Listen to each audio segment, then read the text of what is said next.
Kia ora, Wellington. I'm here on one of the amazing buses that you see a lot around Wellington, run by Metlink on behalf of the Greater Wellington Regional Council, and I'm here with a councillor from the Greater Wellington Regional Council and well-known transport nerd, Tom James.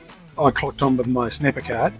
I noticed you didn't, so what's the story now? Oh yes, as of last Sunday, you're now able to tag on and off using a credit or debit card, which is very handy, especially for someone like me who occasionally loses their snapper. Yeah. But also it means that maybe people who haven't tried public transport can just easily tag on, give it a go. And it also is much cheaper than the cash price. You get the snapper price discount with a very small 1.5% transaction fee as well, just like when you top up your snapper via the app. And we've got a bit of a fuel crisis on, and people are looking at ways to save. Yep, if you're looking to save on fuel costs, my advice would be jump on our trains, jump on our buses, fueling up your tank. These days, I don't know about you, but filling up my car is around $150 at the moment.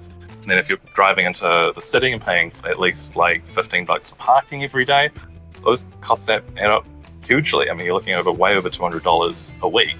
Much cheaper to take public transport at the moment.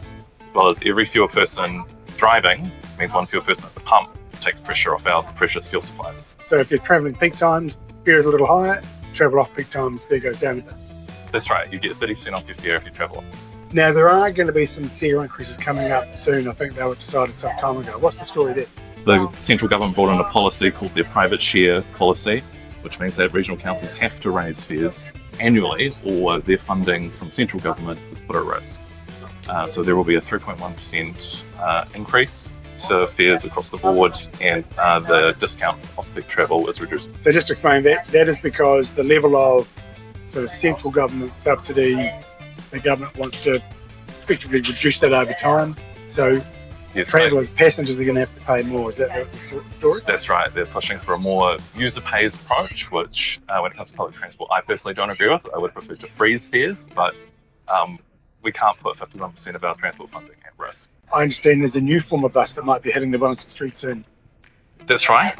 Next year, we're going to have our bendy buses. So this is basically sort of like a double long bus, got a little bendy bit in the middle. That'll be for our most popular route 2, because we can't get the double deckers through like the Corey Tunnel. We've got 5 electric buses coming in, and those will be coming in start of next. Buses aren't the only form of public transport we have in the Greater Wellington region. Wellington City residents, they can catch the Johnsonville train. Sure, still lots of room on our trains. I would recommend anyone to jump on a train. I personally love a train.